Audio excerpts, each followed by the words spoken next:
परमहंस स्वामी श्री रामकृष्ण देव जी ने, रामकृष्ण परमहंस देव जी ने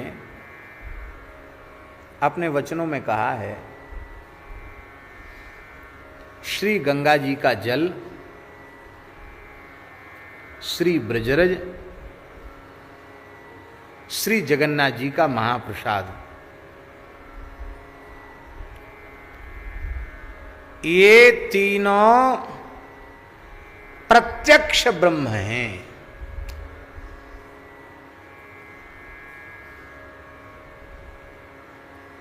साक्षात पर ब्रह्म है। श्री गंगा जी का जल, श्री जगन्नाथ जी का महाप्रसाद और श्री ब्रजरज।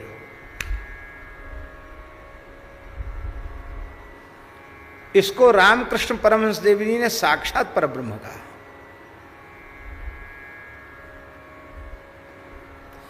बहुत प्रसिद्ध घटना है कि वे जब ब्रज आए परमहंस देव जी, तो रेल मथुरा स्टेशन पर जैसे ही पहुंची तो मथुरा को देखकर ब्रज में हम आ गए यह जान करके परमहंस देव जी बहुत विह्वल हो गए और वे विचार करने लगे कि ऐसी पवित्र भूमि पर जो साक्षात परब्रह्म का स्वरूप है, मैं पैर कैसे रखूं। गाड़ी से उतरेंगे तो पैर तो नीचे रखना पड़ेगा कि नहीं। तो परमहंस देव जी सिर के बल उतरे, पैर के बल नहीं उतरे। ट्रेन से उतरे तो पहले सिर प्लेटफार्म पर रखा तब उतरे। सिर के बल उतरे, सिर रखा और स्टेशन पर ही लौटने लगे। हम ब्रज में आ गए। यही भाव उनका जगन्नाथ जी के महाप्रसाद के प्रति था और यही भाव श्री गंगा जी के प्रति था। ब्रह्मद्रवेति विख्याते पापम बेहरि जाह्नवी। ये पिघला हुआ ब्रह्म, प्रवाहित ब्रह्म है श्री गंगा जी, बहता हुआ ब्रह्म है श्री गंगा जी।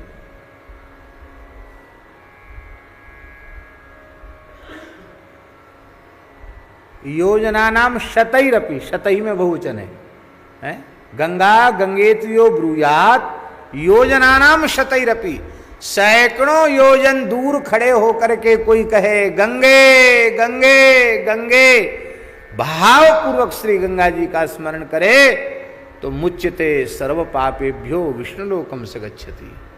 सारे पापों से मुक्त होकर विष्णुलोक का अधिकारी हो जाता है। गंगा जी साक्षात परब्रह्म है।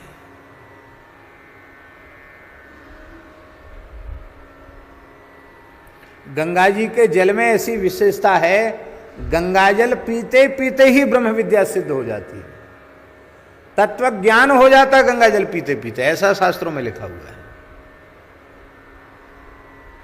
निरक्षर भट्टाचार्य भी तत्व ज्ञान से संपन्न हो जाएगा, साधन शून्य व्यक्ति भी तत्व ज्ञान से संपन्न हो जाएगा, केवल और केवल श्री गंगा जी का जल पिए, गंगा जी का आश्रय ले। गंगा जी की बड़ी भारी महिमा है, इतनी महिमा है शास्त्रों में कि उसका कोई पारावार नहीं है।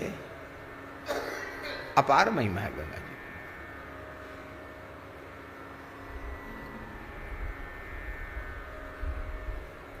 जी। गोस्वामी जी ने तो यहां तक कह दिया, धन्य देश जहां बह सुरसरी, धन्य देश जहां बह सुरसरी, धन्य नारी पतिव्रत अनुसरी।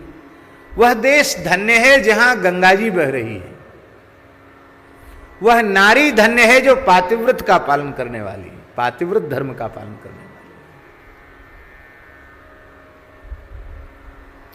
गंगा जी जहां से प्रवाहित होती हैं, वहां उसके दोनों तटों पर एक एक योजन की भूमि तीर्थ होती है।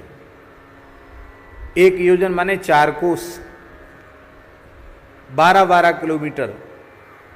गंगा जी का उधर का तट इधर का तट 12-12 किलोमीटर तक महान तीर्थ है। आवश्यक नहीं कि कोई सप्तपुरियों में से कोई पुरी हो। गंगा जी जहां से निकली हैं उसके एक एक योजन तक पूरी धरती महान तीर्थ है।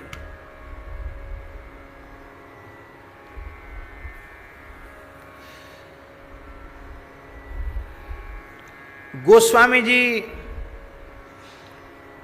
के 12 ग्रंथों में उनके हृदय में गंगा जी के प्रति अपार प्रेम छलकता है।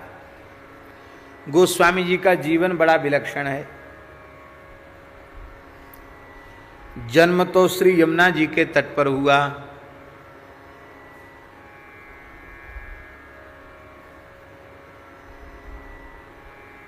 और विचरण और अंतिम क्षण तक निवास श्री गंगा जी के तट पर हुआ। जन्म यमुना जी के तट पर हुआ। राजापुर गांव, चित्रकूट क्षेत्र। और एक और विशेष बात बताएं, चित्रकूट तक ओरछा राज्य था। स्टेट के जमाने में चित्रकूट तक ओरछा राज्य था। राजापुर गांव ओरछा राज्य में आता है।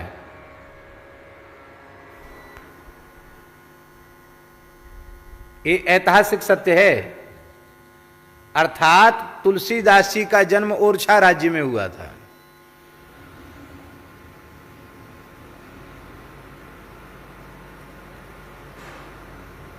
इस बात के ऐतिहासिक प्रमाण आज भी हैं, उपलब्ध हैं।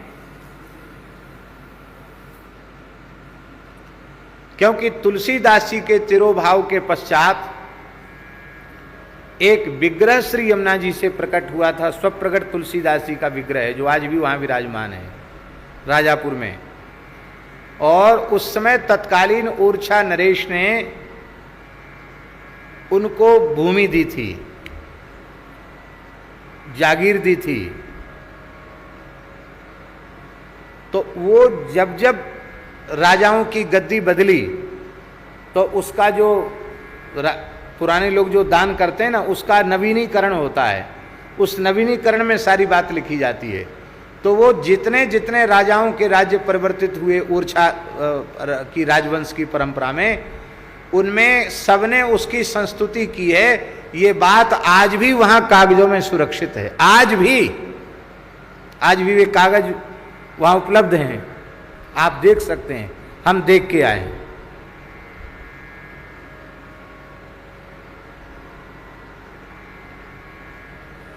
गोस्वामी जी का जन्म श्री यमुना जी के तट पर हुआ।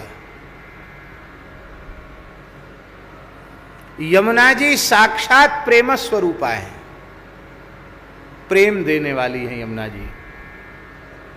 प्रेम कहो भक्ति कहो एक ही बात है। प्रेम लक्षणा रसरूपा भक्ति की प्राप्ति यदि कोई जीव करना चाहता है तो उसे श्री यमुना जी का आश्रय लेना चाहिए। यमुना जी प्रत्यक्ष प्रेम देती है, गंगा जी ज्ञान देती हैं, स्वरूप का बोध कराती हैं गंगा जी, प्रभु में प्रेम देती हैं यमुना जी, और शरीर संसार से वैराग्य देती है नर्मदा जी। नर्मदा जी वैराग्य देती है। निष्काम भाव से नर्मदा की परिक्रमा करे, नर्मदा जी का सेवन करे, उसका भोगों से शरीर संसार से वैराग्य होगा। पूज्य स्वामी संपूर्णानंद जी कहते थे कि पहले तो वैराग्य हो, तो इसके लिए बोले पहले नर्मदा जी का आश्रय लेना चाहिए साधक को। कहते मैंने अनुभव करके जो देखा है।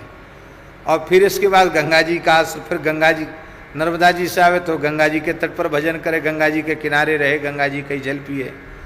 और बोले फिर गंगा जी का करने के बाद अंतिम में कहते प्रेम सबसे ऊपर है, उसकी प्राप्ति के लिए ब्रज में आकर श्री यमुना जी का आश्रय लेना चाहिए। कहते मैंने अनुभव किया है, नर्मदा वैराग्य प्रदात्री हैं, गंगा ज्ञान प्रदात्री हैं, और यमुना जी भक्ति प्रदात्री हैं।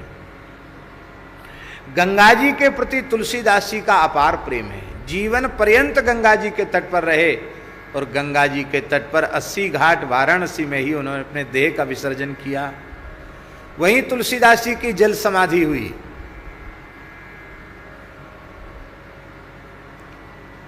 जन्म कहाँ है गोस्वामी जी का? जमुना जी के तट पर। 1554 विषय कालिंदी के तीर, श्रावण शुक्ला सप्तमी तुलसी धर्यो शरीर। और संबत 1680 80 गंग के तीर श्रावण शुक्ला कृष्णा है, कृष्णा है कि शुक्ला? नहीं, कृष्णा है कि शुक्ला? श्रावण शुक्ला कृष्णा तीज सनी तुलसी तजो शरीर। गंगा जी में शरीर का विसर्जन किया। तो संपूर्ण तुलसी साहित्य में तुलसीदास जी के हृदय में गंगा जी के प्रति अपार भाव, अपार प्रेम छलकता हुआ दिखाई पड़ता है।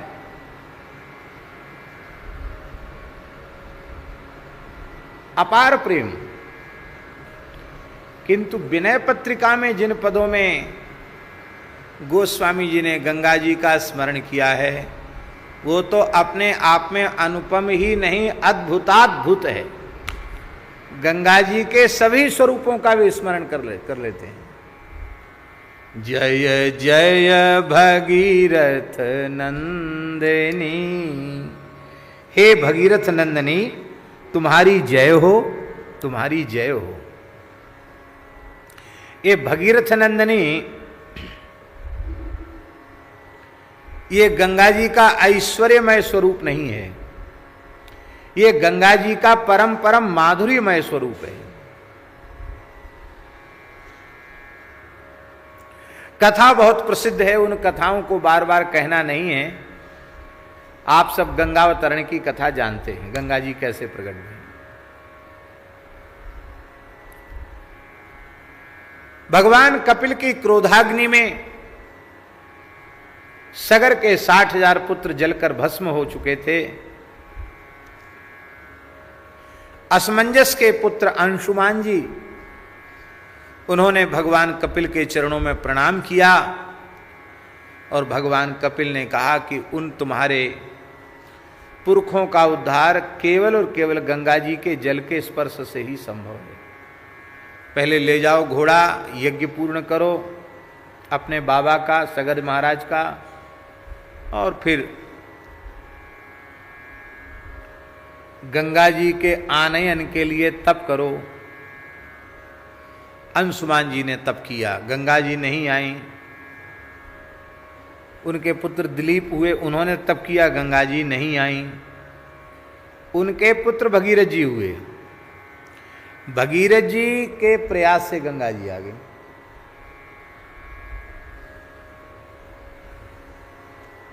एक पंक्ति प्रसिद्ध है, यतने कृते न यदि सिद्ध्यति कोत्र दोषः।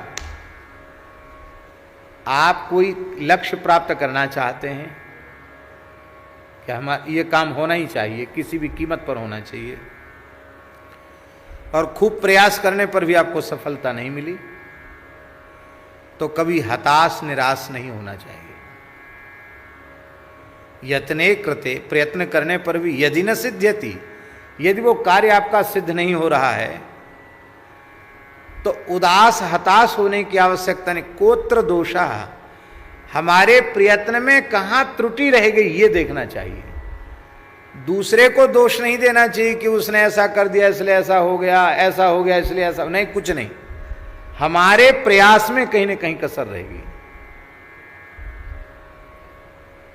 और तटस्थ भाव से हम आत्मनिरीक्षण करें। तटस्थ भाव इसलिए अपने प्रति आग्रह दुराग्रह छोड़ दें। जैसा दूसरे के प्रति चिंतन विचार करते हो निष्पक्ष, ऐसे अपने प्रति, अपने साक्षी बनकर अपने गुण दोष देखो। तो विवेक के प्रकाश में एकदम स्पष्ट दिख जाएगा कि हमारे साधन में कमी कहाँ रह गई, हमारे प्रयत्न में, हमारे पुरुषार्थ में कहाँ कमी रह गई। और जब कमी पकड़ में आ जाएगी और उस कमी को आप निकाल देंगे तो लक्ष्य की प्राप्ति सहज आपको हो जाएगी। आज भी कोई बहुत कठिन काम बड़े प्रयास से पूर्ण कर देता है तो लोग कहते बड़ा भगीरथ प्रयास किया। आज भी लोग कहते ना, अरे बड़ा भगीरथ प्रयास किया, भगीरथ प्रयास से ऐसा संभव हुआ, भगीरथ प्रयास। तो भगीरथ जी की तत्परता के कारण इतनी प्रसिद्धि हो गई कि उनके प्रयास को लोग भगीरथ प्रयास कहने लगे।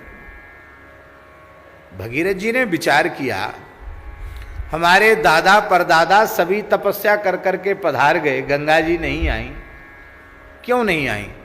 आखिर हमारे पुरखा थे, पिता दादा वगैरह, उन्होंने भी तो कोई कसर नहीं की, फिर गंगा जी क्यों नहीं आई? उनकी समझ में आया कि हमारे पूर्वजों के प्रयास में कमी कहाँ रह गई, वो कमी हम अपने जीवन में नहीं रहने देंगे। पहले ये युवराज बनते हैं, राजा बनते हैं, फिर प्रजा की व्यवस्था करते हैं, फिर अपने राजकुमार को युवराज बनाते हैं, इसके बाद फिर वन में जाते हैं, तपस्या करते हैं। तो बुढ़ापे में क्या तपस्या होगी भाई? और तपस्या करते करते जब तक सिद्धि होने को होती है तब तक आयु ही पूरी हो जाती है, जीवन चला जाता है। तो हम पहले राजकीय भोग नहीं भोगेंगे, हम पहले गंगा जी को लाएंगे तब दूसरा काम करेंगे। लाख करोड़ काम सब पीछे, गंगा जी पहले। ऐसे ही किसी काम के पीछे पड़ जाओ कि सब पीछे, ये काम पहले, वो काम हो जाएगा।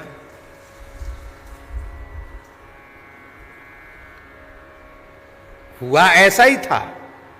भगीरथ जी को युवराज बनाया गया, राजा बनाया गया, पिताजी चले गए, वे ही राजा हो गए। पर आपने बड़ी विनम्रता से मंत्रियों को बुलाया और गुरु जी को बुलाया, वशिष्ठ जी को। गुरु जी के चरणों में प्रणाम किया, मंत्रियों को कहा, गुरु जी से आशीर्वाद लिया और मंत्रियों से कहा कि गुरु जी के निर्देशन में मेरे पूज्य पिताजी का, पूर्वजों का राज्य, सारी धरती का साम्राज्य अब तुम्हारे अधीन है, तुम जैसे चाहो वैसे करो, गुरु जी के निर्देश में। मैं तो तभी लौट कर आऊंगा जब गंगा जी आ जाएंगी, गंगा जी नहीं आएंगी तो मैं भी लौट के आने वाला नहीं हूं। ये संकल्प करके भगीरथ जी चले, कार्यम वा साधेयम देहम वा पातेयम। इस निश्चय के साथ भजन में लगो, इस निश्चय के साथ भगवत प्राप्ति में लगो, इस निश्चय के साथ अध्ययन में लगो, इस निश्चय के साथ गौ सेवा में लगो, इस निश्चय के साथ संत सेवा में लगो, जिस किसी भी साधन में लगो इसी निश्चय के साथ। देहम वा पातेयम कार्यम वा साधेयम। अपने प्राणपन की पूरी बाजी लगा करके तब साधन करो, लक्ष्य की सिद्धि तत्काल हो जाएगी। भगीरथ जी को कई जन्म नहीं लेने पड़े, एक ही जन्म में काम हो गया। कठोर तपस्या की, और कठोर तपस्या की तो भगवती गंगा जी ने प्रकट होकर दर्शन दिया। बोलो गंगा मैया की जय।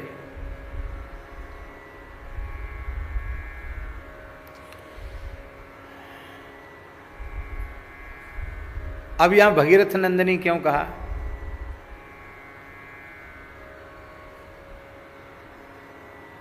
जानकी जी को क्या कहते हैं? जनक नंदिनी, सुनैना नंदिनी कहते हैं कि नहीं? इसका मतलब जनक जी उनके पिता हैं, वो जनक जी की पुत्री हैं। ठीक ऐसे ही पराम्बा जगदम्बा भगवती गंगा ने भगीरथ जी को अपना पिता माना। गंगा जी ने विचार किया कि इस महापुरुष के माध्यम से ही मेरा अवतरण इस धरती पर होगा। अर्थात अवतरण को ही जन्म कहते हैं, तो जन्म में कोई न कोई पूज्य पिताजी तो होने चाहिए। बोले ऐसे बढ़िया पिताजी और कहाँ मिलेंगे?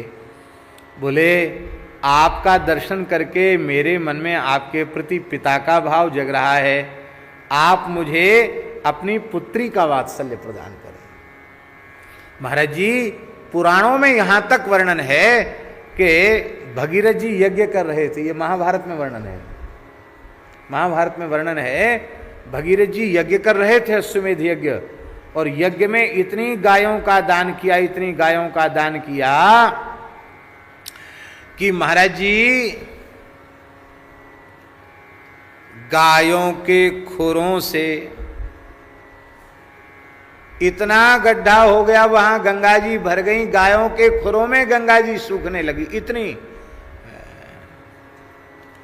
60,000 करोड़ गायों का दान किया।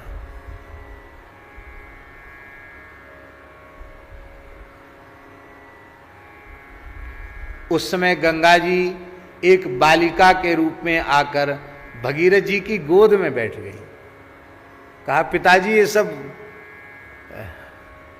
गायों के खुरों में ही मैं सूख जाऊंगी। ये कैसे भाग्यशाली हैं जिन्हें गंगा को अपनी पुत्री के रूप में प्राप्त करने का सौभाग्य मिला।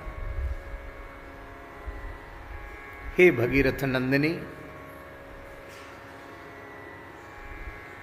मानो तुलसीदासी महाराज भगीरथ नंदिनी कह करके श्री गंगा जी के शैशव का स्मरण कर रहे हैं, गंगा जी के शैशव की झांकी का ध्यान कर रहे हैं। और जन्नू बालिका कह करके, ध्यान दें, जन्नू बालिका कह करके मानो गंगा जी की कुमारी अवस्था का ध्यान कर रहे हैं। और भमर बर विभंग तरंग मालिका कह करके उनकी किशोर अवस्था का स्मरण कर रहे हैं। और भक्ति कल्प थालिका कह करके वो उनके प्रेम प्रदात्री स्वरूप का स्मरण कर रहे हैं। और वो सबका पालन पोषण करती हैं। निज तटवासी विहंग जलथर चर पशु पतंग कीट जटिल तापस सब सरिस पालिका। इस पालिकात्व में वो गंगा जी के जगन्माता स्वरूप का स्मरण कर रहे हैं। और मोह महिष कालिका कह करके गंगा जी के भद्रकाली स्वरूप का स्मरण कर रहे हैं। उसके विकराल स्वरूप का गंगा जी के स्मरण कर रहे हैं। गंगा जी के रौद्र रूप का स्मरण कर रहे हैं, जो मोह रूपी महिषासुर को नष्ट करने के लिए भगवती भद्रकाली के समान। इसमें गंगा जी के शैशव से लेकर के समस्त स्वरूपों का स्मरण एक ही पद में गोस्वामी तुलसीदास जी ने कर लिया। ऐसा गंगा जी का संपूर्ण सम्यक स्मरण अन्यत्र जल्दी प्राप्त नहीं होगा जो तुलसीदास जी के इस पद में प्राप्त होता है।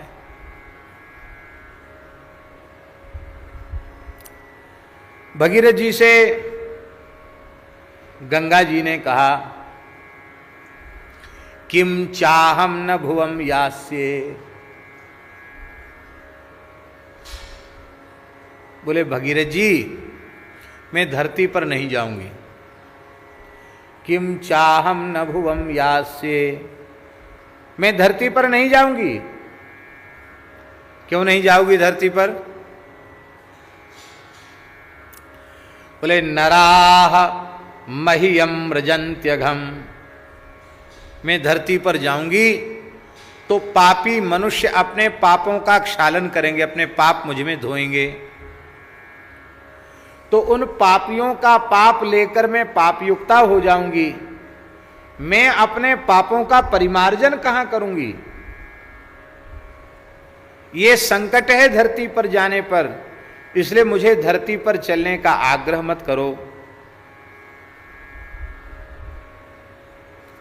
देखो, गंगा जी के कहने का आशय ये था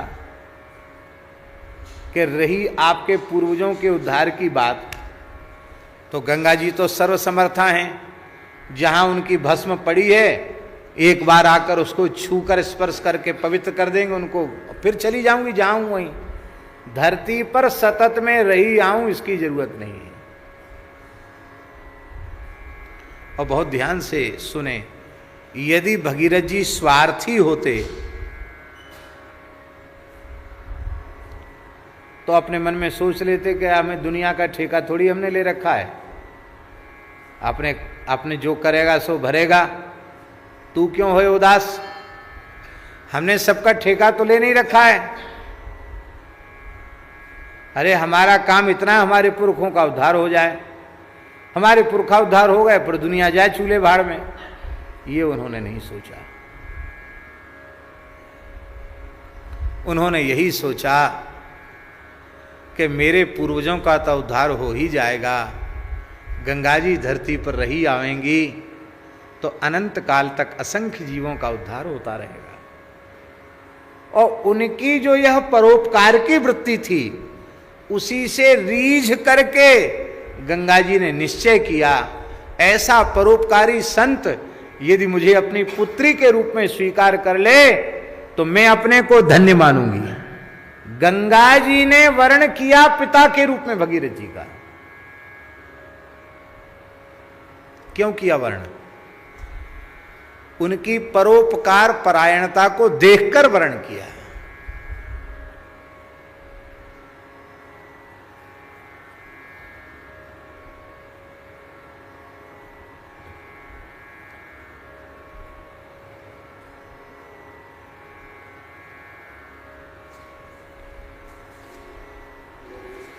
परोपकार परायण भगवान शिव को इतने प्रिय हैं, जथा ते मोहि प्रिय मोहि जथा खरारी। वो कहते हैं जैसे राम जी हमको प्रिय हैं, ऐसे ही परोपकार परायण जीव मुझे प्रिय हैं। भगवान को प्रसन्न करने का एक ही साधन है, परोपकार का निश्चय कर लो।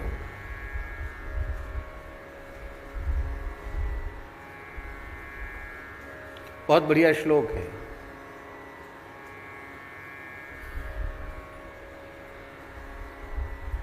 ये भी ब्रह्मवैवर्त का है। उपकारिषु यः साधु, उपकारिषु यः साधु साधुत्वे तस्य को गुणः। अपकारिषु यः साधु सवै साधु इतीर्यते।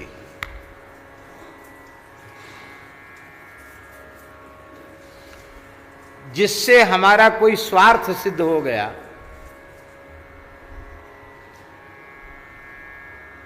जिससे हमारा कोई काम बन गया और भविष्य में भी कुछ हमारा स्वार्थ सिद्ध होने वाला है, ऐसा लगता है कि ये व्यक्ति आगे भी हमारे लिए उपयोगी होगा, उसके प्रति हमने बहुत अच्छा व्यवहार करके उसको प्रसन्न कर लिया, उसका सहयोग कर दिया, उसकी सहायता कर दी, तो इससे हम उपकारियों की गिनती में नहीं आवेंगे। आपने उपकार नहीं किया, उपकार का लवादा ओढ़ करके अपने स्वार्थ की सिद्धि की, आपका उपकार वह उपकार नहीं है। वो आपकी साधुता साधुता नहीं है, वह आपका उपकार उपकार नहीं है। अपकारिषु यः साधु, जिसने हमारा अपकार किया, हमारा बुरा किया, हमको हानि पहुंचाई, उसके प्रति भी हमने करुणा की, दया किया, क्षमा किया, उसके भी हित का चिंतन हमने किया, उसका भी कल्याण हो ऐसा हमने अपने मन से निश्चय किया। इसी का नाम है साधुता, इसी का नाम है परोपकार। स्वार्थ की गंध भगीरथ जी में होती तो कहते हमारे पुरखों का उद्धार हो गया, जाने दो हमें क्या। गंगा जी को कहते ठीक है कोई बात नहीं, आपका जैसा मन हो। पर गंगा जी हाथ जोड़ लिए, भगवती आपको तो रहना पड़ेगा धरती पर। समाधान कैसे होगा? बोले समाधान है। क्या समाधान है? साधवो न्यासिनः शान्ताः ब्रह्मिष्ठाः लोकपावनाः हरन्त्यघं तेऽङ्गसङ्गात् ते श्वास्ते नारायण यगभिद्धरिः।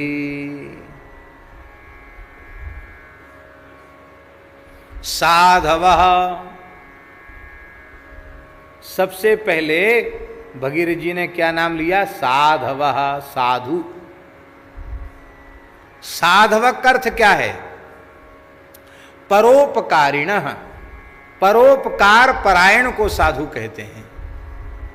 पर उपकार बचन मन काया मन वाणी क्रिया से जो परोपकार में लगा रहे उसी का नाम है साधु। व्याकरण शास्त्र में राध और साध दोनों धातुएं एकार्थक ही हैं। राध साध संसिद्धौ, राध और साध दोनों धातुएं संसिद्धि के अर्थ में हैं। राध साध संसिद्धौ, उनसे औणादिक प्रत्यय होकर के साधु शब्द निष्पन्न होता है, राधु शब्द भी निष्पन्न होता है। जो अर्थ राधु का है वही अर्थ साधु का है। लेकिन अब राधु शब्द प्रसिद्ध नहीं है। जैसे कहते हैं आप तो बड़े साधु हैं, ऐसे कोई कहे कि आप तो बड़े राधु हैं तो कहेगा कि पता नहीं क्या कह दिया हमसे।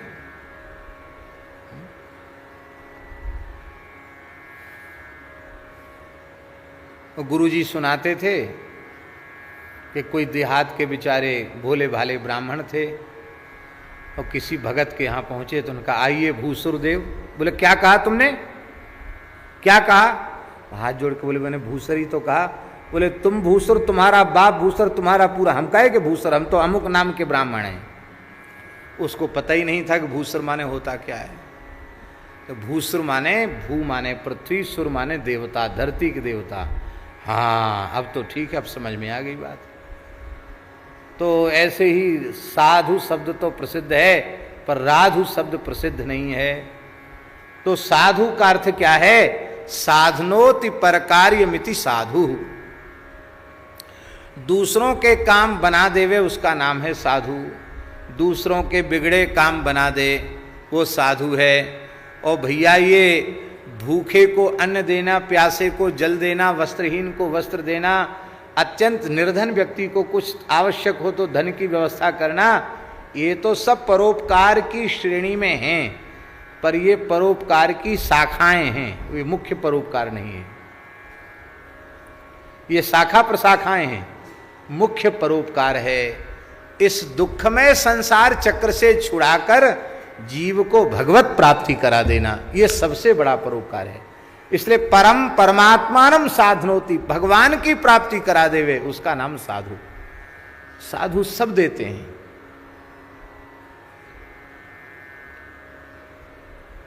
एक पैसे की किसी की नौकरी नहीं है किसी की नौकरी? बताओ कहीं साधुओं में कोई कहीं नौकरी करता हो, कुछ पैसा कमाता, ऐसा तो नहीं है कहीं। 1 रुपए की नौकरी किसी की नहीं है। फिर भी फूस के छप्पर में भी कोई साधु रहता होगा, उसके यहाँ कोई भूखा पहुंच जाए, भले ही वो अपने टिक्कड़ में से एक टुकड़ा तोड़ करके दे, भूखे को अन्न देगा, प्यासे को जल देगा, हैं, कपड़ा भी दे देगा।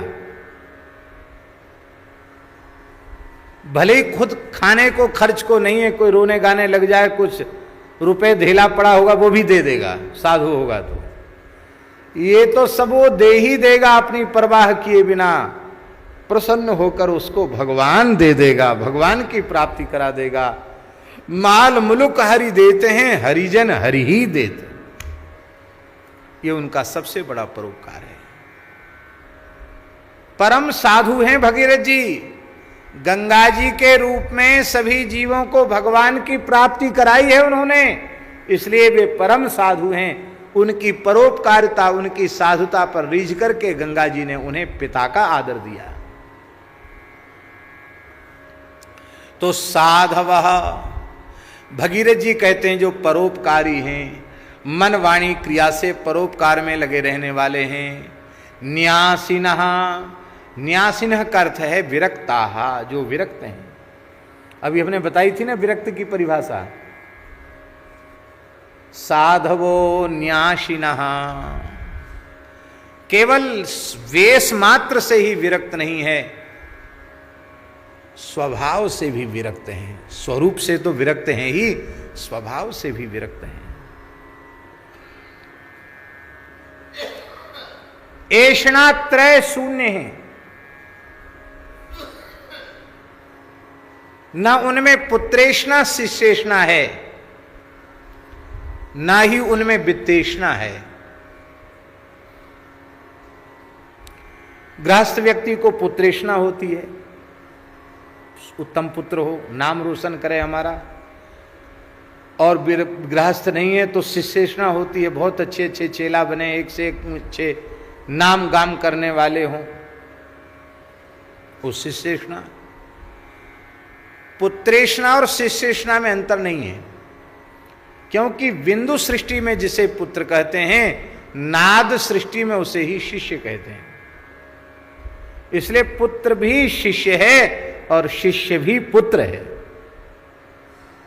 शिष्य पुत्र में भेद नहीं है। इसीलिए जैसे पुत्र को अपने पिता का और दैहिक संस्कार आदि करने का अधिकार है, ऐसे ही शिष्य को गुरु के समस्त और दैहिक कृत्य करने का अधिकार है। पिंडदान, जलदान, अंत्येष्टि वगैरह सब शिष्य कर सकता गुरु, क्योंकि धर्मशास्त्र की दृष्टि से वह पुत्र ही है, नाद सृष्टि का पुत्र है।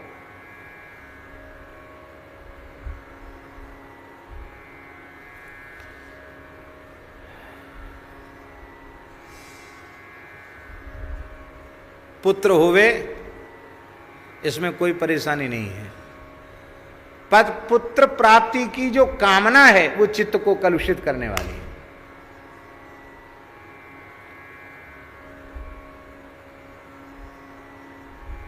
भगवान की इच्छा से कोई जिज्ञासु साधक आ जाएं, उनको भगवान का नाम सुना दें, वे भजन में लग जाएं, भगवान की प्राप्ति करें, ऐसा भाव होवे। और कोई भगवान का नाम सुन के भजन में लग गया तो उसमें कोई बाधा नहीं है।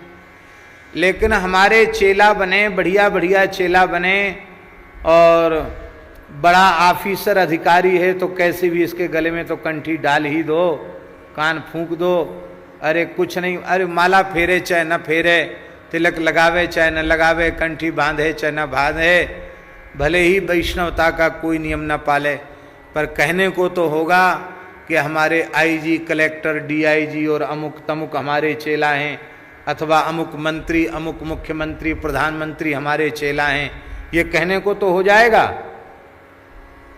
इस प्रकार की शिष्य की वासना ये पतन का कारण है, अंतःकरण को कलुषित करने की बात।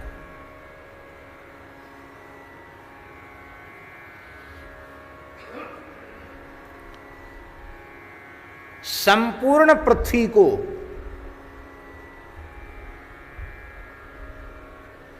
स्वर्ण से मंडित करके, रत्नों से जटित करके, किसी महान तपोधन प्रज्वलित अग्नि के समान तेजस्वी किसी ऋषि को, किसी ब्राह्मण को संपूर्ण पृथ्वी स्वर्ण से मंडित करके, हीरे जवाहरात आदि मणिमाणिक्यों से जटित करके उसको दान करने का जो पुण्य है, पद्म पुराण, स्कंद पुराण में लिखा है, वही पुण्य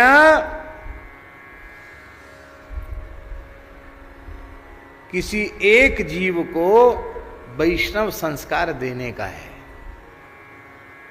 दीक्षा देने में पुण्य का वर्णन है, दीक्षा देने वाले को इतना पुण्य मिल जाता है, पर शर्त है उसमें अत्यंत निष्काम और निर्लोभ भाव से, उसमें स्वार्थ की भावना न हो, केवल और केवल शिष्य के कल्याण की भावना हो।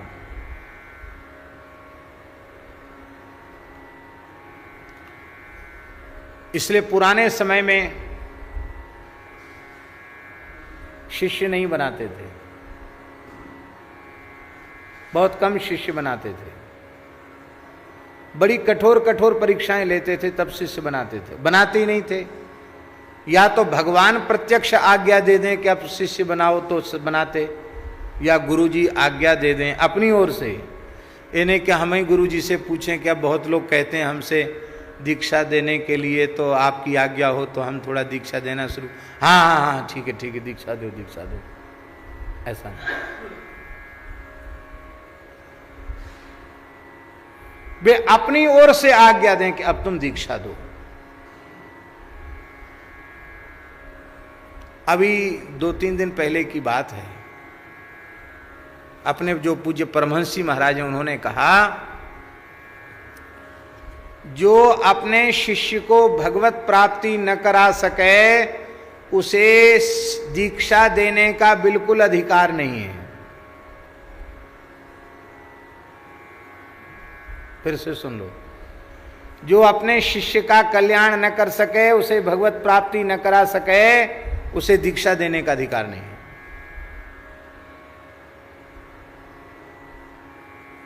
और अनधिकारी व्यक्ति दीक्षा देगा तो उसे पाप लगेगा, वो दोष युक्त होगा।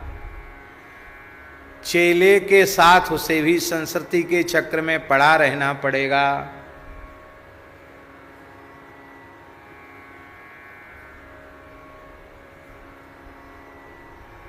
तो मैंने परमहंसी से कहा कि परमहंसी, तब तो हम बड़ा भारी अपराध कर रहे हैं, क्योंकि हम तो बहुत सामान्य कलिमल ग्रसित जीव हैं, हजारों दोषों के खजाने हैं, न अपने मन में ज्ञान है, न भक्ति है, न वैराग्य है, न भगवान के चरणों में अनुराग है, कुछ नहीं है, सर्व साधन शून्य है। तो हम तो सर्वथा अयोग्य व्यक्ति हैं, हमको तो दीक्षा नहीं देनी चाहिए। परमन जी से मैंने पूछा, उन्होंने कहा आप अपनी इच्छा से दे रहे हो, आपको गुरु जी की आज्ञा है, अब तो सारा भार गुरु जी के ऊपर है। क्यों कि भगवान आज्ञा दें तो दोष नहीं, और गुरु जी आज्ञा दें तो दोष नहीं। तो गुरु जी बोले, भगवान और गुरु जी में भेद है क्या? गुरु जी ने आज्ञा दे दी तो भगवान ने आज्ञा दे दी, भगवान ने आज्ञा दे दी तो गुरु जी ने आज्ञा दे दी। इसलिए आप जो कर रहे हो जिज्ञासुओं के लिए, वो गुरु आज्ञा से कर रहे हो, उसमें आपको दोष नहीं है।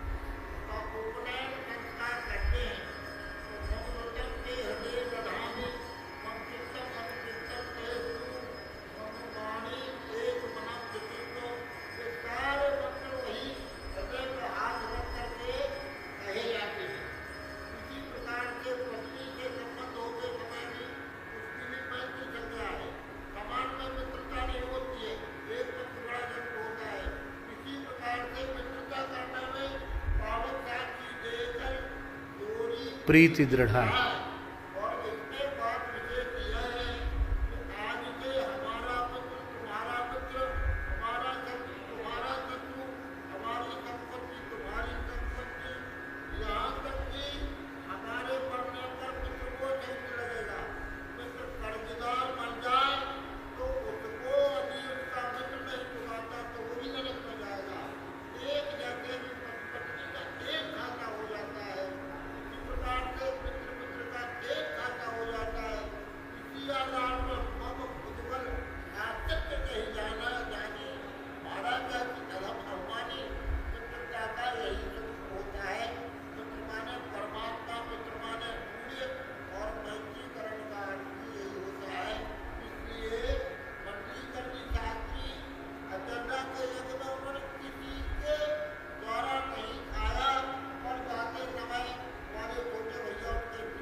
जी लिखा हुआ, श्री वृंदावन बिहारी लाल। कितनी बढ़िया बात शास्त्रीय प्रमाण की आपने बताई। तो पुत्रेष्णा शिष्येष्णा से शून्य हो। दूसरी इच्छा जो चित्त को मलिन करने वाली है वो है वित्तेष्णा, धन की इच्छा। धन मात्र की इच्छा चित्त को मलिन बनाती है।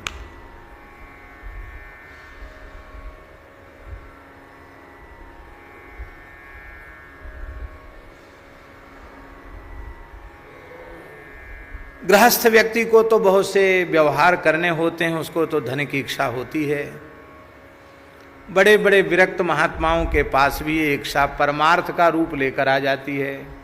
हमें तो पैसे की जरूरत है नहीं, पर संत निवास बनाना है, गौशाला बनाना है, संत कुटी बनाना है, अन्न क्षेत्र चलाना है,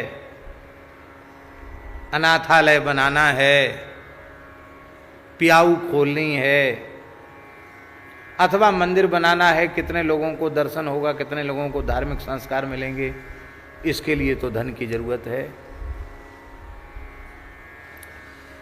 तो वो धन की इच्छा परमार्थ का स्वरूप धारण करके आ जाती है, पर परमार्थ का संकल्प भी भगवत प्राप्ति में विघ्न है।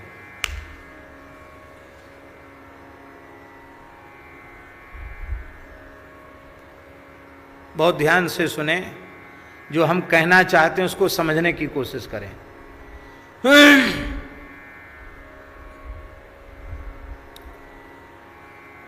महाभारत का श्लोक है,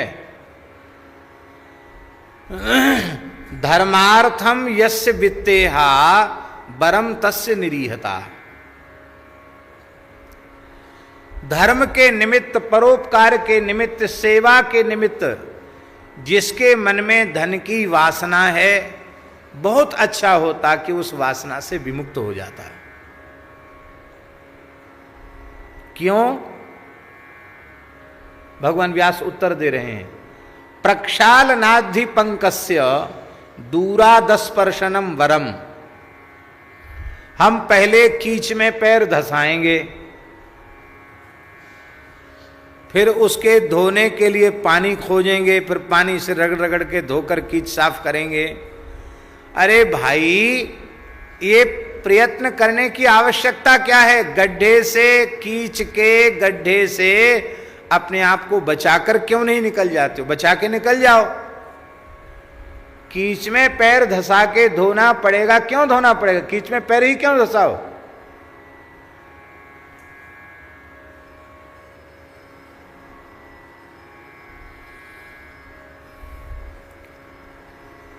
तब आप लोग कहेंगे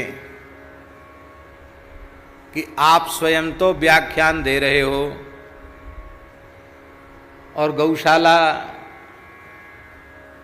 जड़खोर में इतनी हजार गैया है, सूरश्याम में इतनी गैया है, मलूक पीठ के यहाँ गौशाला में इतनी गैया है, ओरछा में इतनी गैया है, ललितपुर में इतनी गैया है, वहाँ इतनी गैया, वहाँ उतनी गैया, पथमेड़ा गोधाम में इतनी गैया है। ये सब नाम आप लेते हो और गाय के नाम से कुछ मांगते भी हो, कहते भी हो।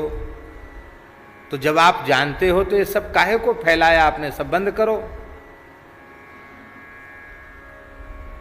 ये अमुक संस्था है, यहाँ विद्यालय चलता है, यहाँ संत सेवा होती है, अन्न क्षेत्र चलता है, ये सब क्यों करते हो भाई? ये संगीत विद्यालय चलता है, वेद वेदांग पढ़ाया जाता है, निःशुल्क सारी व्यवस्थाएं होती हैं, ये सब क्यों करते हो? क्योंकि आप तो व्याख्यान दे रहे हो ना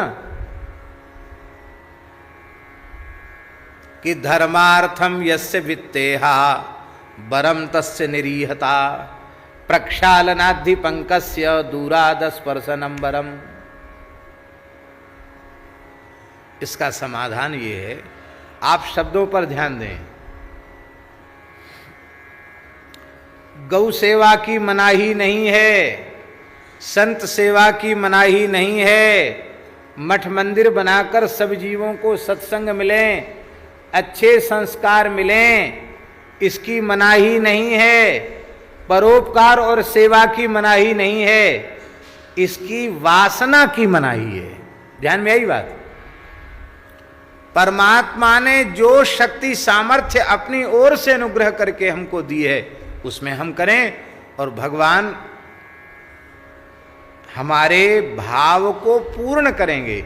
यदि हमारे मन में ईमानदारी से गौ सेवा का भाव होगा, साधु सेवा का भाव होगा, तो वो सब व्यवस्था भगवान करेंगे। उसके लिए हमको इच्छा, कामना, संकल्प की आवश्यकता नहीं है। हो रहा है भगवान की इच्छा से, भगवान की कृपा से हो रहा है। अच्छा, ईमानदारी से बताओ कि जो कुछ थोड़े या अधिक रूप में हो रहा है, यह क्या किसी मनुष्य के द्वारा हो रहा है? यदि ऐसा आप समझते हैं या हम समझते हैं कि मेरे द्वारा हो रहा है, अमुक के द्वारा हो रहा है, तमुक के द्वारा हो रहा है, तो ये भारी मूर्खता है। सच्ची बात है, ये सब भगवान के संकल्प से हो रहा है, ये सब भगवान की इच्छा से हो रहा है। ऐसा मान करके इन सब रूपों में हम भगवान की ही सेवा कर रहे हैं, इस भाव से, लोकेशना से शून्य होकर विशुद्ध सेवा की भावना से, परोपकार की भावना से हम इनकी सेवा करेंगे तो इसमें दोष नहीं है। धन बुरा नहीं है, धन प्राप्ति की कामना बुरी है। कामना से चित्त कलुषित ही होता है। धन की प्राप्ति तो प्रारब्ध के अनुकूल होती है।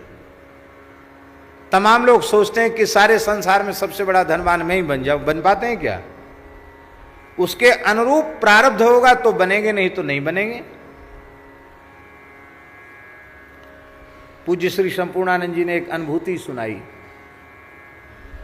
उन्होंने कहा कि एक बार सौराष्ट्र में भयंकर अकाल पड़ा। ऐसा अकाल पड़ा कि गांव के गांव खाली होने लगे, और बहुत पुरानी बात है। तो मैं सन भूल गया, उन्होंने सन वगैरह सब बताई थी। तो लोगों को भूख से व्याकुल अपने घर छोड़ के जाते देखकर, गायें छोड़ दी लोगों ने, पशु पक्षी मरने लगे पानी के अभाव के कारण। तो बोले हमारे मन में बड़ी पीड़ा हुई और मैं रोने लगा। तो बोले जैसे ही रोने लगा तो भगवान श्री कृष्ण मेरे सामने आ गए और बोले स्वामी जी रोते क्यों हो? तुम संकल्प करो तो इन सबको भोजन की व्यवस्था हो जाएगी और इनको ये क्षेत्र छोड़ के कहीं जाना नहीं पड़ेगा, बस सब यहीं भजन करें और सब भोजन करें। उस समय संपूर्णानंद जी दिगंबर नग्न रहते थे, एक शरीर पर एक सूत का धागा भी नहीं रखते थे, न कुछ बिछाते थे न कुछ ओढ़ते थे, और ऐसे ही अवधूत की तरह नंग धड़ंगे ही रहते थे। तो बोले मैं हंसने लगा। मैंने कहा कि प्रभु, एक नंगे आदमी से आप कह रहे हैं कि हजारों लोगों के भोजन की व्यवस्था करो। हम तो स्वयं ही भिक्षा के ऊपर आश्रित हैं, कोई रोटी दे देता तो खा लेते हैं, हम क्या रोटी खिलाएंगे किसी को? तो ठाकुर जी बोले आप केवल भीतर से इच्छा कर लो, संकल्प कर लो, तो ये सब होने लग जाएगा। तो बोले हमने ठाकुर जी से साफ शब्दों में कह दिया कि आपके संकल्प में क्या कमजोरी आ गई जो हमें संकल्प करने की बात कह रहे हो। आपका संकल्प कमजोर हो तो आप जैसी आज्ञा करो। आपका संकल्प तो कमजोर है नहीं। राम सत्य संकल्प प्रभु, आपके सभी संकल्प सत्य हैं, आप सत्य संकल्प हैं। तो जब आप सत्य संकल्प हैं तो मुझसे संकल्प करने की बात क्यों कहते हैं? मैं साधु हूं, इन दुखी प्राणियों को देखकर रो तो सकता हूं, लेकिन मैं संकल्प नहीं कर सकता। तो ठाकुर जी मुस्कुराए, बोले चलो तुम संकल्प मत करो, तो हमने संकल्प कर लिया, अब सब हो जाएगा। कहे कि ठाकुर जी चले गए। ये सब एकांत में चर्चा भी हमको सुनाते थे, जहाँ एक भी मनुष्य नहीं होता था। कहते थे कि ठाकुर जी कैसा कह के जाने के पश्चात अपने आप लोग आने शुरू हो गए और यहाँ अखंड कीर्तन शुरू हो गया। और जब तक अकाल का समय था उस जमाने में 35-40 हजार लोग रोज भोजन करते थे। तो स्वयं संकल्प बंधन कारक है। निरंतर यह प्रार्थना करो, हे नाथ यह तन मन प्राण सब आपका है, आप इस शरीर से जो कुछ कराना चाहें, गौ सेवा, ठाकुर सेवा, संत सेवा, वो सब आप कृपा करके कराएं, ये सब आपका है, सब आपको करना है, हम निमित्त मात्र हैं, हे नाथ आप ही करने कराने वाले हैं। ऐसा भाव मन में बनाओ तो जीवन भर गौ सेवा, संत सेवा करो, मठ मंदिर के माध्यम से जीवों की सेवा करो, कोई बंधन नहीं होगा।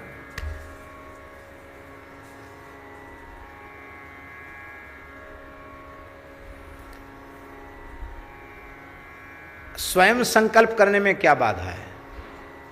स्वयं संकल्प करने में बाधा यह है कि फिर उसकी वृत्ति इस प्रकार से धन में लग जाती है कि सेवा प्रधान न होकर धनागम ही उसकी दृष्टि में प्रधान हो जाता है। ध्यान में ही बात, परोपकार परमार्थ के नाम पर तो धन की बात आई और जिम प्रति लाभ लोभ अधिक आई। अब धन अधिक आने लग गया तो सेवा में जैसा ईमानदारी से उसका उत्तम उपयोग होना चाहिए वैसा उत्तम उपयोग नहीं हो पाता। कितनी संस्थाओं के इतिहास गिनाए जा सकते हैं जहां के संस्थापकों ने बहुत धन इकट्ठा किया और उनके पीछे वाले लोग उसका उत्तम उपयोग नहीं कर पाए।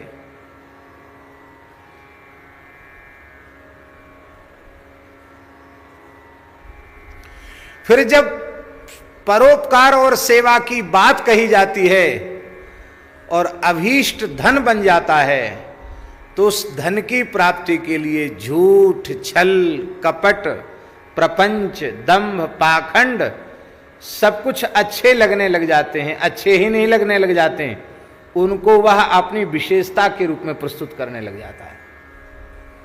और इस तरह से 15 प्रकार के अनर्थ दोष धन की वासना वाले व्यक्ति में सहज आ जाते हैं। इसलिए धनागम की तृष्णा समाप्त कर दो। मूढ़ जही धनागम तृष्णाम कुरु सद्बुद्धिम मनसि वितृष्णाम। आदि शंकराचार्य जी कहते अरे मूढ़, धन आवे ऐसी तृष्णा त्याग दे। कुरु सद्बुद्धिम मनसि वितृष्णाम, सद्बुद्धि करो, तृष्णा रहित हो जाओ।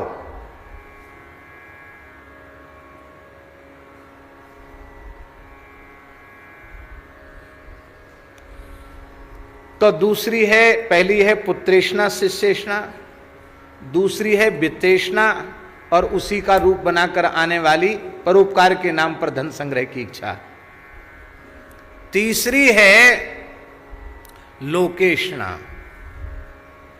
संसार में हमारा यश हो, हमारी कीर्ति हो, हमारी मान बढ़ाई हो, हमको लोग बहुत अच्छा कहें, हमारी वाह वाह हो, जय जयकार हो।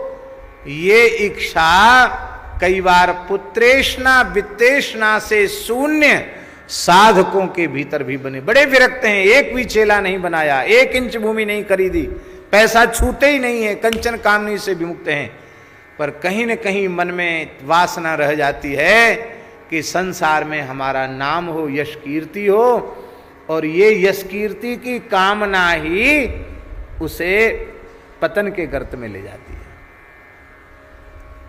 श्री राम किंकर उपाध्याय जी ने बड़ी अच्छी बात लिखी है। उन्होंने लिखा है कि प्रताप भानु राजा के जीवन में कोई दोष नहीं दिखाई पड़ता है, वर्णाश्रम धर्म का पालन करता है, भगवान का भक्त है, सारे वासुदेव अर्पित नृप ज्ञानी, सारे कर्म भगवान की प्रसन्नता के लिए करता, भगवान को अर्पित कर देता है।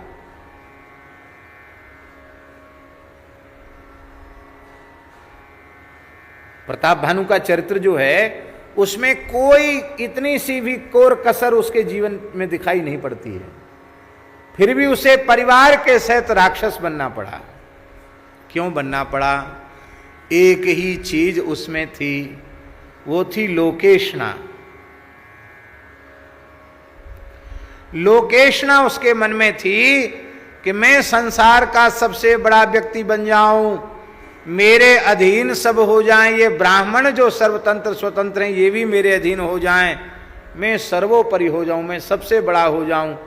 ये जो उसकी कामना थी, इसी कामना से उसको राक्षस बना दिया। इसका मतलब है पुत्र की शिष्य की प्राप्ति बाधक नहीं है, धन की प्राप्ति बाधक नहीं है, पुत्र शिष्य की कामना अहितकारी है, धन प्राप्ति की कामना अहितकारी है। ठीक इसी प्रकार से सहज स्वाभाविक भगवत संकल्प से यश की कीर्ति की प्राप्ति होवे तो कोई बाधा नहीं है, किंतु यश की प्राप्ति की कीर्ति की कामना ये परमार्थ पथ की सबसे बड़ी बाधा है। इसको कहते हैं लोकेशना। देखो श्री कबीरदास जी, श्री रैदास जी, श्री सूरदास जी, श्री मलुकदास जी, श्री तुलसीदास जी, श्री मीराबाई, श्री गुरु नानक देव जी आदि आदि संत, क्या इनके मन में कीर्ति की कामना थी? इनका यश हो, इनकी प्रसिद्धि हो, इनकी कीर्ति हो, ऐसी कामना इनके मन में थी? कामना थी तो कितने पैसे खर्च करवाए उन्होंने? सोशल मीडिया वालों को कितने पैसे दिए, टीवी वालों को कितने पैसे दिए, अखबार वालों को कितने पैसे दिए, कितने अपने एजेंट बनाकर प्रचार करवाया? कोई इतिहास हो तो बताओ। ये सब परंपरा तो अब चल पड़ी है। उस जमाने में कैसे कैसे संघर्ष उन्होंने नहीं सहन किए। लेकिन हम आपसे पूछते हैं, बड़े बड़े युग बदल जाएंगे हैं, न जाने कितनी बार सृष्टि बनकर बिगड़ जाएगी, लेकिन जब तक ये धरती रहेगी, ये सूर्य चंद्र रहेंगे, तब तक क्या कोई सूरदास जी, तुलसीदास जी, कबीरदास जी, मीराबाई जैसे संतों को कोई भूल पाएगा? क्या भूल पाएगा? कोई नहीं भूल पाएगा। बड़े बड़े नेता, अविस्मरणीय ऐतिहासिक कार्य करने वाले नेता, वो भी भगवान की विभूति है। और जब वो मरते हैं, उनके पीछे वाले लोग कहते हैं जब तक सूरज चांद रहेगा अमुक नेताजी का नाम रहेगा। और अभी साल भर नहीं हुए उनके मरे, लोग ही भूल जाते हैं कि किस तारीख को कौन से महीने में मरे थे। फिर अखबार में, टीवी में, समाचार में आता है कि उनकी मूर्ति पर माल्यार्पण की गई, प्रार्थना सभा की गई, तब लोग हाँ हाँ हाँ वो मरे थे, वो जिंदे हुए थे, वो सब लोग बात चर्चा करते हैं। लेकिन उनकी जैसी ये व्यवस्था है, इनके पीछे कितने लोगों ने कहा तुलसीदास जी के लिए कि जब तक सूरज चांद रहेगा तब तक तुलसीदास जी का नाम रहेगा। अरे किसी के कहने की आवश्यकता नहीं है। जिनका नाम, जिनका यश, जिनकी कीर्ति श्री ठाकुर जी के नाम रूप लीला से जुड़ गई है, उनकी कीर्ति से जिसकी कीर्ति जुड़ गई है, वो कभी नष्ट होने वाली नहीं है। तो भगीरथ जी महाराज कहते हैं कि जो परोपकारी हैं, मन वाणी क्रिया से परोपकार परायण बने रहते हैं, साधवो न्यासिनः, जो विरक्त हैं, एषणात्रय शून्याः पुत्रेषणा। शांत का अर्थ क्या है? षडूर्मि रहिताः, षडूर्मि रहिताः। सरोवर में जल भरा हुआ है, एकदम शांत है, अगाध अथाह जल सरोवर में भरा हुआ, एकदम शांत है। जोर की हवा चली, थपेड़े उठने लग गए, कोई पत्थर पटक दिया तो उसमें तरंग उठने लगी। तो जैसे प्रचंड पवन के वेग से जलाशय क्षुब्ध हो जाता है, जैसे पत्थर पटकने से वो स्वाभाविक शांत अगाध जल से भरे हुए सरोवर में हलचल पैदा हो जाती है, लगता तो इतना ही है कि वो पत्थर हमने पटका तो उससे 10-20 फुट तक की दूरी तक तरंग आई, लेकिन ये बात मोटी है, स्थूल है। सूक्ष्म बात यह है कि वो चाहे जितना विशाल सरोवर हो, उस पत्थर की सूक्ष्म तरंग उसके अंतिम तट तक पहुंची है। ध्यान में आई बात। हमको दिख ऐसा रहा है कि वो पत्थर पटकने से उतनी दूरी तक तरंग आई है, पर यह बात नहीं है, उसकी सूक्ष्म तरंग उसके तट तक पहुंची है। इसी तरह से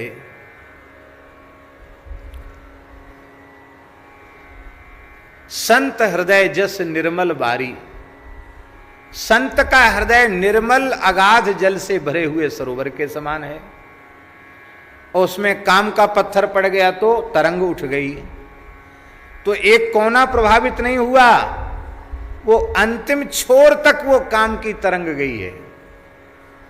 क्रोध का पत्थर पड़ा तो क्रोध की तरंग भी अंतिम छोर तक पहुंची है। तो काम, क्रोध, लोभ, मद, मोह, मात्सर्य, ये जो 6 दोष हैं, यही पत्थर के जैसे हैं।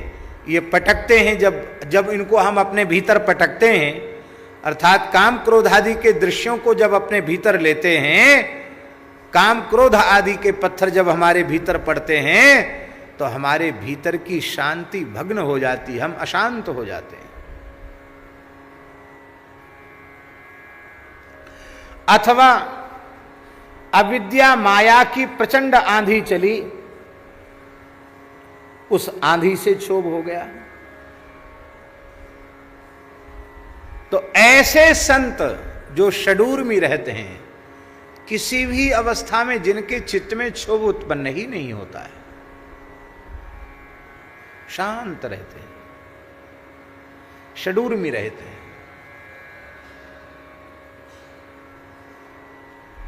हम चर्चा तो कर रहे हैं भगीरथ जी और गंगा जी के संवाद की, पर हमें बार बार चिंतन में पूज्य सद्गुरुदेव भगवान श्री भक्तमाली जी आ रहे हैं। संपूर्ण जीवन परोपकार परायण, अत्यंत निस्वार्थ भाव से सबका उपकार करना, यह महाराज जी का स्वभाव। अपने संपूर्ण जीवन में न पुत्रेषणा, न शिष्येषणा, न वित्तेषणा, न लोकेषणा, कुछ उनके जीवन में नहीं थी। शांता, शांत, कभी अशांत नहीं होते, कभी क्षुब्ध नहीं होते।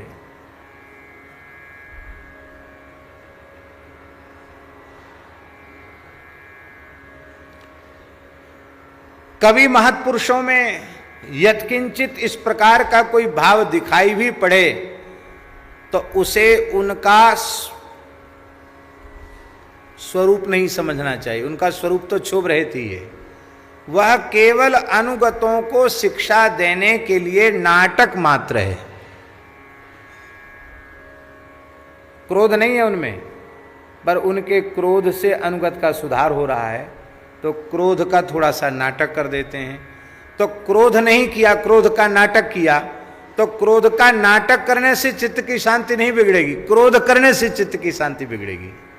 क्रोध का नाटक करने से नहीं बिगड़ेगी।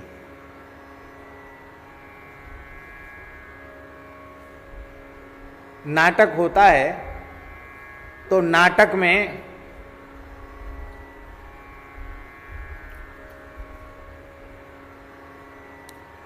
वो नायिका मर गई और नायक रो रहा है, अथवा नायक मर गया, नायिका रो रही है, ठीक है। वस्तुतः वो मरते तो है नहीं, वो तो मरने का नाटक ही करते हैं। और दृश्य पूरा हुआ, पर्दा आ गया, तो वो जो पछाड़ खा खा के गिरने वाले लोग हैं जो नाटक में, वो वहां तो रोते हैं, असली में रोते हैं, और उनको रोते देख कर के सब भावुक होके रोने लग जाते हैं, और वो पर्दे के पीछे जाके हंसने लग जाते हैं, जाने कैसी कैसी बातें करने लग जाते हैं। ध्यान में ही बात, वो ऐसा समझ लो या तो कि पैसा उनको मिलता है विनय का इसलिए रोते हैं, पैसा रुलाता है उनको, पैसा हंसाता है उनको, वस्तुतः वो हंसते रोते नहीं, क्योंकि वो नाटक कर रहे हैं, असली में कुछ नहीं है। तो बाहर से रोने का नाटक करते हैं, भीतर से नहीं रोते हैं। ठीक इसी प्रकार से महत्पुरुष कई बार कोई लीला करें तो उसे उनके बाह्य नाटक को ही समझना चाहिए। उनके स्वरूप में कोई विकृति आ गई है ऐसा विचार नहीं करना चाहिए।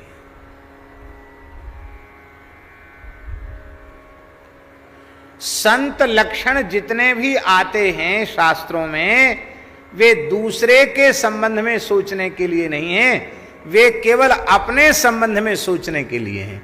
क्योंकि यदि संत लक्षणों का विचार दूसरों के संबंध में हम करने लग जाएंगे तो कोई भी साधु साधु प्रमाणित ही नहीं होगा। आप कसौटी पर कसने लग जाएं कि इन इन लक्षणों वाले को संत कहते हैं, तो ये लक्षण है तो वो संत है, ये लक्षण नहीं है तो वो संत नहीं है। अच्छा एक बात बताओ, भरत जी को आप संत मानते हो कि नहीं? बोलो।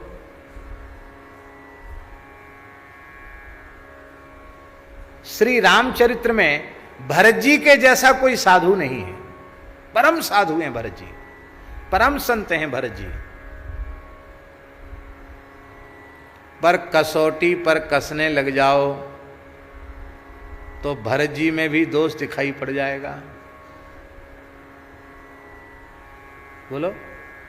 संत लक्षण में है परुष बचन कबहू नहीं बोलहीं। वे कभी परुष वचन नहीं बोलते, कठोर वाणी कभी नहीं बोलते। संत कभी कठोर वाणी नहीं बोलते। संत क्रोध नहीं करते, संत कठोर वाणी नहीं बोलते। और भरत जी अपनी मैया से ही कठोर वाणी बोल रहे हैं, परुष वचन बोल रहे हैं कि नहीं? क्या कोई पुत्र अपनी मां से इतना कठोर बोल सकता जितना कठोर भरत जी बोले? अत्यंत कठोर वाणी का प्रयोग किया। और ये परुष वचन बिना क्रोध के नहीं होता। आपके भीतर क्रोध होगा तभी कठोर वाणी निकलेगी।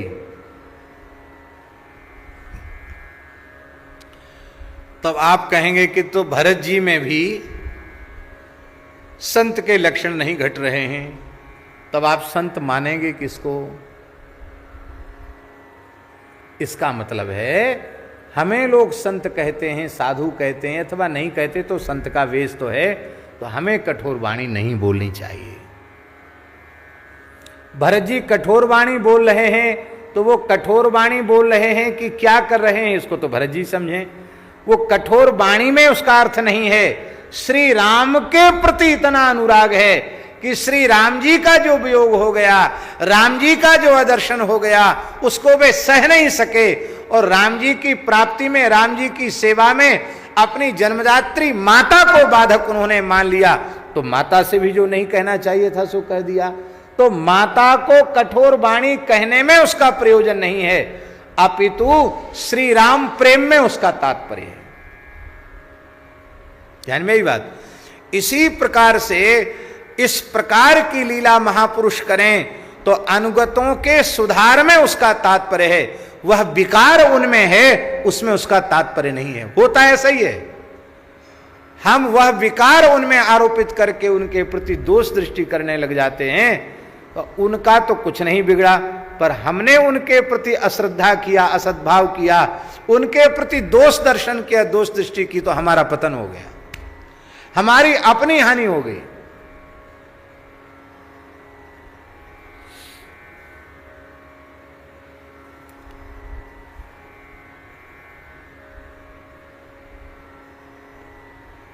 महाराज जी के चरणों में आए अवस्था बहुत छोटी थी, तो दोष तो अभी भी कोई कम नहीं है, बहुत दोषों का खजाने ही हैं। उस समय अभ्यास था कि हाथ पैर धोए, कुल्ला करे, और पानी हाथ में लगता ही है तो ऐसे हाथ छिड़क देते। गांव देहात में ऐसे ही होता, ऐसे छिड़क देते हाथ, या साफी से ऐसे पूछने का अभ्यास नहीं, छिटकने का अभ्यास था। महाराज जी ने एक दो बार कहा, पंडित जी देखो, अंगुलियों में नखों का जो जल होता है वो अशुद्ध होता है, ये कहीं भी छिटकने से पड़ जाता है, फिर वह वस्तु भगवान की सेवा के योग्य नहीं रह जाती है। और तुम पूछ लिया करो साफी से, ऐसे हाथ मत किया करो, छिड़का मत करो। तो हम कहते ठीक है महाराज जी, ध्यान रखेंगे। अब वो अभ्यास था, भूल जाता। तो एक बार महाराज जी दाल चावल अमनिया कर रहे थे, सवेरे 5 बज रहा होगा खिचड़ी बनाने के लिए, और हम जल्दी तो उठ ही जाते थे गुरुदेव भगवान की कृपा से। तो संध्योपासन करके अब फिर कुछ पाणिनि सूत्राष्टाध्यायी आदि का पाठ करते थे, तो लघुशंका की इच्छा हुई तो लघुशंका चले गए, सवेरे 5 बजे की बात। तो लघुशंका होके आए, हाथ पैर धोए, कुल्ला किया, और उसी अभ्यास बस अपना हाथ फिर ऐसे छिड़के। और महाराज जी पीछे में थे, और केवल लंगोटी उनके शरीर पर थी, और दाल चावल अमनिया कर रहे थे। 2 छींट महाराज जी के ऊपर पड़े होंगे या दाल चावल पर पड़े होंगे, मैंने देखा नहीं, पर पड़े अवश्य होंगे। तो कुछ बोले नहीं महाराज जी, सहसा उठे, और हम तो बिल्कुल बेखबर सावधान थे, हमें यह भी ध्यान नहीं था कि महाराज जी बैठे हैं। और उठे, और उठ करके एक कर कमल इतनी जोर से उन्होंने विशिष्ट कृपा की, छोटी मोटी कृपा नहीं कि धीरे से तपत चपत लगावे, ऐसे नहीं, ऐसा बढ़िया चपत लगी कि जैसे धनुष बाण शंख चक्र की छाप पड़ जाती ना, ऐसे ही उनके अंगूठा उंगलियों का निशान बन गया। महाराज समझते हैं आधा मिनट तो हंडा जैसे जर गया, एकदम सनसनाट हो गई, सांस जैसी रोक के रह गए हम, इतनी जोर से तमाचा मारा महाराज जी ने। हम रोए खूब जोर से। तो महाराज जी बोले रो रहे हो, पुस्तक उठाओ पढ़ो। कितनी बार तुमको समझाया कि हाथ नहीं छीटो, हाथ मत छीटो, हर बार कह दे तो कि ठीक है ध्यान रखेंगे, और तुम आदत नहीं छोड़ते हो और रो रहे हो। ऐसे ही जब जब छीटोगे ऐसे ही पिटोगे।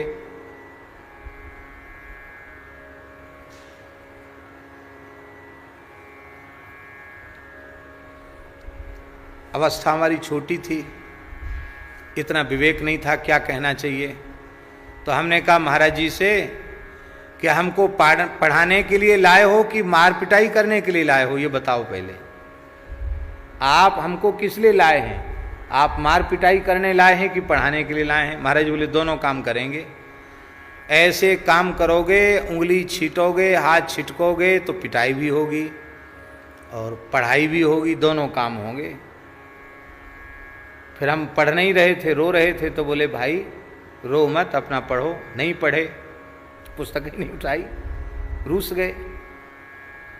फिर थोड़ी देर में आए, बोले देखो पंडित जी, खाली पेट कब तक रोगे? भोग लग गया है और बढ़िया खिचड़ी बनी है और थोड़ा घी उसमें डाल देते हैं, खिचड़ी खा लो। और बघार लगी हुई छाछ थी, बोले खिचड़ी खा लो, छाछ पी लो, थोड़ी ताकत आ जाए, बाद में रो लेना। हंस करके उन्होंने कहा। अब देखो क्या उनमें वह क्रोध था? भाई बिना क्रोध के तो कोई प्रहार करेगा नहीं, तो क्या उनमें क्रोध था? क्रोध नहीं था, वो सुधार की भावना थी।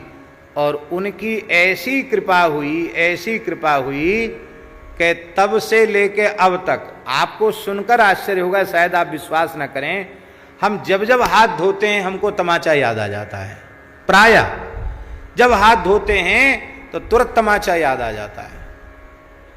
तो गुरुदेव भगवान की कृपा से उस दोष की सर्वथा निवृत्ति हो गई। इसलिए भगवान में क्रोध नहीं, भगवान में काम नहीं, भगवान में लोभ नहीं, भगवान में मोह नहीं, भगवान में अहंकार नहीं, भगवान में दोष नहीं। ऐसे ही भगवत स्वरूप संत में, भगवत स्वरूप सद्गुरु में कोई दोष नहीं है। दोष हमारी दृष्टि में है। हमारे अंतःकरण में है, हम अपने दोषों को उन पर आरोपित करके देख रहे हैं, ऐसा अनुभव करना। ऐसी दृष्टि तो हमको भगवान की ओर ले जाएगी और इससे भिन्न दृष्टि हमको पतन की ओर ले जाएगी। तो साधवो न्यासिनः शान्ताः षडूर्मिरहिताः ब्रह्मिष्ठाः ब्रह्मनिष्ठ।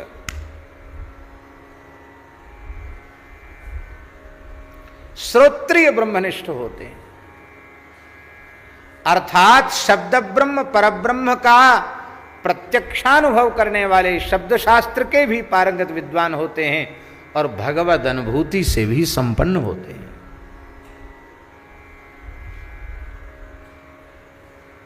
लोक पावना, ऐसे सारे संसार को पवित्र करने वाले महात्मा जब आपके जल में स्नान करेंगे हे गंगा जी, तो आप भी पाप रहित हो जाओगी, आप निष्पाप हो जाओगी। इसलिए आप चिंता न करो, आप तो धरती पर पधारो। गंगा जी बोली फिर तो कोई साधु हमारे जल में स्नान करेगा ही नहीं, दुनिया करेगी पाप। अब वो पाप चढ़ जाएंगे आपके संतों के ऊपर, तो संत काहे को गंगा जी में स्नान करेंगे? हैं? निष्पाप होने के लिए तो गंगा नहाई जाती है, और सब दुनिया के पाप गंगा जी में और गंगा जी के पाप संत के ऊपर, तो संत क्यों नहाए गंगा जी में? श्री भगीरथ जी कहते हैं उन संतों को पाप का स्पर्श नहीं होगा। क्यों? ते स्वास्ते यज्ञविद्धरि तेसु अघविद हरि आस्ते। उन संतों के हृदय में संपूर्ण पापों को सर्वथा समाप्त करने वाले भगवान विराजमान हैं। जैसे सूर्य के समक्ष अंधकार नहीं जा सकता, ऐसे ही भगवान के निकट पाप नहीं जा सकते। भगवान निरंतर उनके हृदय में बसते हैं, उनको पाप छू नहीं सकता है। बोले दूसरी समस्या है, धारयस्यति को वेगम पतंत्या में महीतले। मैं ब्रह्म सदन से नीचे आऊंगी तो मेरे वेग को कौन धारण करेगा? भगीरथ जी ने कहा धारयस्यति ते वेगम रुद्रस्त्वात्मा शरीरिणाम यस्मिन्नोत प्रोतमिदम विश्वम शाटीव तंतुसु। श्री भगीरथ जी कह रहे हैं भगवान शिव, भगवान रुद्र, भूत भावन विश्वनाथ, वे आपको अपनी जटाओं में धारण करेंगे। वे प्राणी मात्र की आत्मा है, ये सारा विश्व उनमें ओतप्रोत है, कपड़े में तंतु के समान। वे भगवान शिव आपके वेग को अपनी जटाओं में धारण करेंगे। गंगा जी बोली हम तैयार हैं। तो हिमालय पर भगवान शिव खड़े हो गए, सन्नद्ध की मुद्रा में जटाओं को फैलाकर खड़े हो गए। गंगा जी ने कहा, बहुत ध्यान से सुने, गंगा जी ने सोचा भोले बाबा तो बड़े अकड़ के खड़े हैं, एक बार तो मैं ऐसे आऊंगी कि शंकर जी को ही बहा के ले जाऊंगी। शंकर जी समझ गए गंगा जी के मन की बात। जैसी गंगा जी आई तो उन्होंने ऐसे अपना जटा कलाप हिलाया। हिलाते ही महाराज जी गंगा जी जटाओं से बाहर ही नहीं निकल पाई, बड़ी तेजी से घूमती ही रही, बाहर निकल नहीं पाई। इतनी जटाएं शंकर जी की। भगीरथ जी को एक बूंद पानी नहीं मिला। महाराज जी पुराणों में वर्णन है कि अब ब्रह्मा जी से प्रार्थना की कि अब हमारे मनोरथ की पूर्ति तो फिर अटक गई।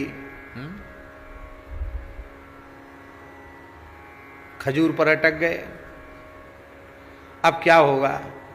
बोले शिव जी की उपासना करो। तो पैर के अंगुष्ठ के बल पर खड़े होकर के भगीरथ जी ने 10,000 वर्ष तक भगवान शिव की उपासना की। कितने हजार वर्ष तक?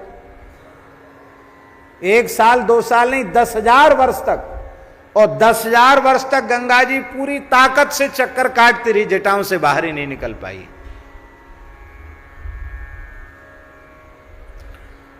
10,000 वर्ष के बाद गंगा जी ने भी कहा महाराज भगीरथ के जी के ऊपर बड़ी दया आ रही, आप कृपा तो करो। बोले ठीक है। भगीरथ जी पर प्रसन्न हुए, तब अपनी जटाओं से गंगा जी को प्रकट किया। सीता, चक्षु, भद्रा और अलकनंदा, ये 4 धाराएं भगवान शिव की जटाओं से प्रकट हुई। और इन 4 धाराओं ने में जो अलकनंदा हैं वही भागीरथी बनकर के आगे बढ़ी हैं। बाकी अन्य धाराएं अन्य प्रांतों में उनकी चर्चा हम करेंगे। तो इस प्रकार से भगीरथ जी ने गंगा जी को धरती पर लाया। तो जैसे पिता माता के माध्यम से संतान जन्म लेती है, ऐसी गंगा जी ने अपने अवतरण के मूल में श्री भगीरथ जी को स्वीकार किया। इसलिए भगीरथ को उन्होंने अपना धर्म पिता माना, अपने को पुत्री माना और कहा कि आप आगे आगे चलो और मैं आपके पीछे पीछे चलूंगी। रास्ता आप तय करो, आपको कहां से जाना है। तो भगीरथ जी वहां से चल पड़े।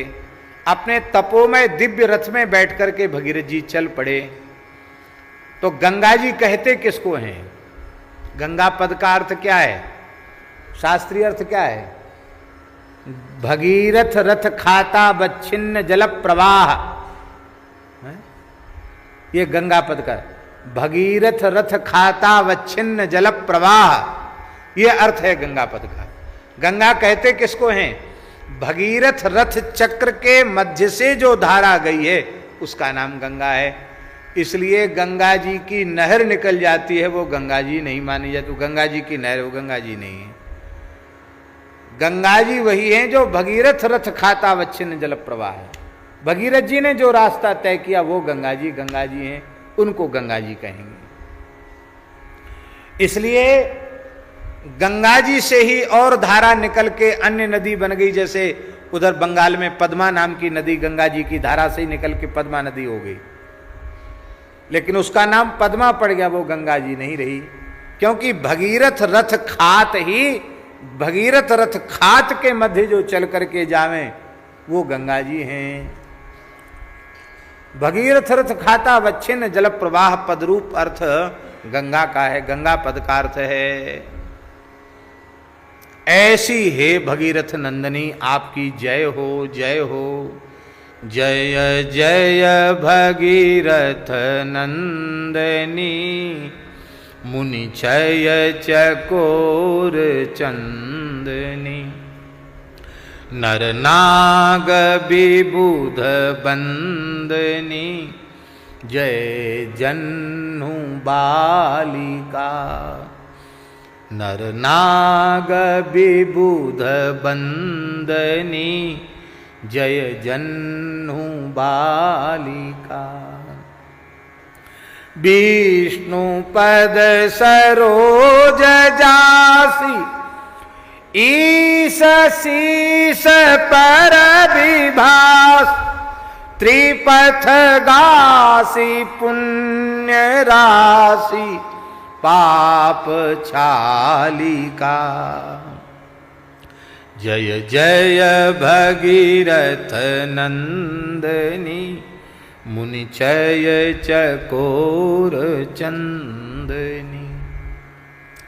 विमल विपुल बहसी बारी शीतल त्रय तापहारी। भमर बर विभंग तर तरंग मालिका। पूरजन पूजोपहार शोभित शशि धवल धार। भंजन भव भार भक्ति कल्प थालिका। जय जय भगीरथ नंदनी मुनि छय चकोर चंदनी। निज तटवासी विहंग जल थर चर पशु पतंग। कीट जटिल तापस सब सरिस पालिका। तुलसी तव तीर तीर सुमिरत रघुवंश वीर। तुलसी तव तीर तीर सुमिरत रघुवंश वीर। विचरत मति देहि मोह महिष कालिका। विचरत मति देहि मोह महिष कालिका। जय जय भगीरथ नंदनी मुनिचय चकोर चंदनी। नर नाग विबुध बंदनी जय जन्नु बालिका। जय जन्नु बालिका। गंगा जी के शैशव से लेके उनके समस्त स्वरूपों का स्मरण इस पद में किया गया है। आज चाहते तो हम गंगा जी के कम से कम 2 पद हो जाते, पर जय जय भगीरथ नंदनी इसी की चर्चा में आज समय पूर्ण हो गया। आगे की चर्चा भगवत कृपा से, ये पद अभी हम इसको करेंगे। एक एक पद की सामान्य व्याख्या तो करनी ही चाहिए। गंगा जी हैं, तो कल इसकी आगे की चर्चा हम कल करेंगे इन्हीं शब्दों के साथ। जय गंगे गंगे जय गंगे जय श्री गंगे। जय गंगे गंगे। जय यमुने यमुने जय यमुने जय श्री यमुने। जय यमुने जय।